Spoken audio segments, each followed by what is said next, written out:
हम थाने में रिपोर्ट करा भी गए तो उन्होंने हमारी रिपोर्ट भी नहीं लिखी है। हमारी जिंदगी खराब कर रहे थे, कानून हमारी मदद नहीं कर रहे थे। हमें चाचा और दादा हमारे पुलिस वालों के पास जाते हैं तो भी बोलने लगते पैसे दो, खर्चा लगेगा, और हम किसको खर्चा देंगे।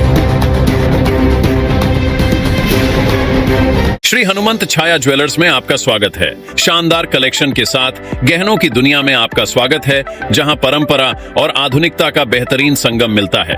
श्री हनुमंत छाया ज्वेलर्स, मेडिकल कॉलेज रोड, तिली वार्ड, सागर, मध्य प्रदेश। सागर कलेक्ट्रेट में जन सुनवाई अंतर्गत एक महिला ने अपने परिजनों के साथ कलेक्ट्रेट जन सुनवाई में लिखित ज्ञापन सौंपकर गंभीर आरोप लगाए हैं। ज्ञापन में आवेदिका अनीता पटेल उम्र 42 वर्ष, पत्नी स्वर्गीय धरणीधर पटेल और उनके पुत्र पृथ्वीराज पटेल उम्र 10 वर्ष, निवासी सुभाष नगर है कि उनके पति धरणीधर पटेल की मृत्यु के बाद अब परिजनों द्वारा परेशान किया जा रहा है।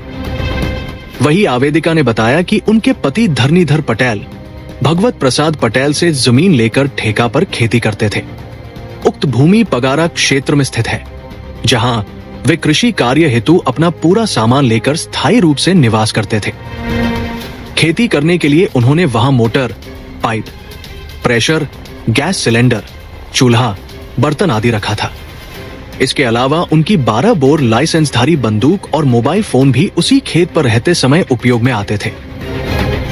आवेदिका का कहना है कि पति की मृत्यु के बाद अब ससुर भगवत प्रसाद पटेल, देवर कमलेश पटेल और लखन पटेल निवासी ग्राम पीपरा, थाना नरियावली तथा लक्ष्मी नारायण गोस्वामी निवासी मछरियाई द्वारा उनके साथ विवाद किया जा रहा है। ये लोग लगातार आवेदिका और उनके नाबालिग बेटे को प्रताड़ित कर संपत्ति से बेदखल करने की कोशिश कर रहे हैं। महिला का आरोप है कि इन लोगों ने खेत पर रखे कृषि व घरेलू सामान पर भी अवैध कब्जा करने का प्रयास किया है। आवेदिका ने कलेक्ट्रेट जन सुनवाई में गुहार लगाई है कि उनके और उनके बेटे की सुरक्षा सुनिश्चित की जाए, साथ ही उनके पति द्वारा उपयोग किए जा रहे सामान और संपत्ति पर किसी भी प्रकार का अवैध कब्जा न होने दिया जाए। वहीं उन्होंने कहा कि पति के निधन के बाद वे और उनका बच्चा पहले ही कठिन परिस्थिति से जूझ रहे हैं। ऐसे में परिजन उन्हें जबरन परेशान कर रहे हैं। ज्ञापन में यह भी उल्लेख किया गया है कि स्वर्गीय धरणीधर पटेल आनंद स्टील वालों के खेत पर नियमित रूप से खेती करते थे और वहीं पर उनके पास मौजूद सभी कृषि उपकरण तथा घरेलू उपयोग का सामान रखा हुआ था। महिला का आरोप है कि उक्त अनावैध कगण न केवल उन्हें धमका रहे हैं, बल्कि खेती का कार्य भी अपने नाम करने की साजिश रच रहे हैं। कलेक्टर को सौंपे गए इस ज्ञापन में महिला ने अनुरोध किया है कि थाना मोतीनगर उनके मामले में त्वरित संज्ञान लेकर जांच करे और दोषियों पर उचित कार्रवाई की जाए। महिला ने आशंका जताई है कि अगर समय रहते कार्रवाई नहीं की गई तो वे और उनका बच्चा बड़ी मुसीबत में फंस सकते हैं। हुए थे तो उसके बाद हमारे जो पापा को सामान वगैरह तो घर गए सब सामान तो चाचा ले गए। तो तीसरा की रविवारी है थाना नरियावली, दिन रात गए और हम थाने में रिपोर्ट करा भी गए तो उन्होंने हमारी रिपोर्ट भी नहीं लिखी है और उल्टी सीधी बोल के हमें गाली गलौज कर रहे थे और बोल रहे थे कि अगर तुमने केस के बारे में रिपोर्ट करी तो तुम पे झूठ मुकदमा कायम कर दें, तुम्हारी जिंदगी खराब कर दें। और भी हमसे जा भी कह रहे थे, हमने कही सर आप तो कानून से मदद ले भी आए, भी हमसे जाके ले के कानून तुम्हारी मदद नहीं करे, जबकि तुम हो गई अकेली, अगर तुम्हें चाचा कल को मार डालें तुम पत हाथ नहीं दे लो। कौन लोग बोलते हैं?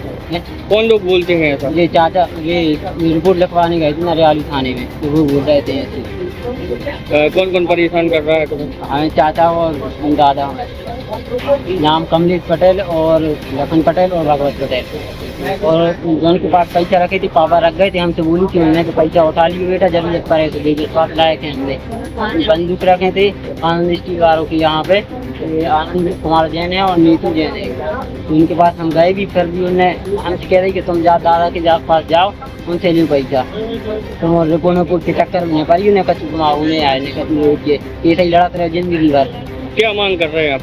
हम ये मांग कर रहे हैं कि हमें न्याय चाहिए, हमारा जो हक है वो हमारे लिए चाहिए, हमें अपना हक तो मिल जाए, हमें पापा का जो हमारी चीज़ है हमें किसी का कुछ नहीं चाहिए, हमें चाहिए अपना चाहिए। कहाँ शिकायत कर चुके? हम एसपी ऑफिस में कर चुके, कलेक्टर में आवेदन दे चुके और विधायक जी के यहाँ गए थे हम, तो वहाँ पे उनके जो छात्र आदमी थे उन्होंने बोला बाद में मिलेंगे, उसके बाद कोई जानकारी नहीं दी उन्होंने हमें। उनके पास 2-3 बार गए भी, हमने कॉल भी किया उन्होंने बोल दिया अरे कुछ नहीं होगा बेटा, तुम अपना करो। सब लोग हम सब लोग यही बोल रहे हैं कि तुम अपना करो, अलग करो, इससे कुछ नहीं होगा, तुम्हारा कानून से कुछ नहीं मिलेगा तुम्हें। और पुलिस वालों के पास जाते हैं तो भी बोलने लगते पैसे दो, खर्चा लगेगा। और हम किस को खर्चा देंगे? अगर हमारे पास खर्चा होता तो वही हम क्यों मंगाते हैं? हमारा हम खुद का करते ना कुछ। श्री हनुमंत छाया ज्वेलर्स में आपका स्वागत है। सच्चा सोना और कुशल कारीगरी, जहां हर गहना है एक कहानी और हर कहानी है एक खास पल। शानदार कलेक्शन के साथ गहनों की दुनिया में आपका स्वागत है, जहां परंपरा और आधुनिकता का बेहतरीन संगम मिलता है। सोने, चांदी और हीरे के अद्भुत डिजाइन आपके हर अवसर को खास बनाएंगे। हॉलमार्क प्रमाणित गुणवत्ता, शुद्धता की गारंटी, बेहतरीन डिजाइन, विशिष्ट नवरत्न चयन, जन्म के रत्न एवं हर राशि के लिए विशेष रत्न उपलब्ध, व्यक्तिगत डिजाइनिंग जो आपके आभूषण को अनुकूलित करे तो अपने विशेष दिन को और भी खास बनाएं। श्री हनुमंत छाया ज्वेलर्स के नवरत्नों और हॉलमार्क ज्वेलरी के साथ हमारा पता है श्री हनुमंत छाया ज्वेलर्स, मेडिकल कॉलेज रोड, तिली वार्ड, सागर, मध्य प्रदेश। रिपब्लिक सागर मीडिया को सब्सक्राइब अवश्य करें और आप हमारी आने वाली सभी वीडियो को देखना चाहते हैं तो आपको उसके लिए घंटी जरूर दबानी पड़ेगी ताकि आपको सभी वीडियो की नोटिफिकेशन समय समय पर मिलती रहे। रिपब्लिक सागर मीडिया पर जो भी वीडियो आएगा वह सच की कसौटी पर कसकर ही आएगा।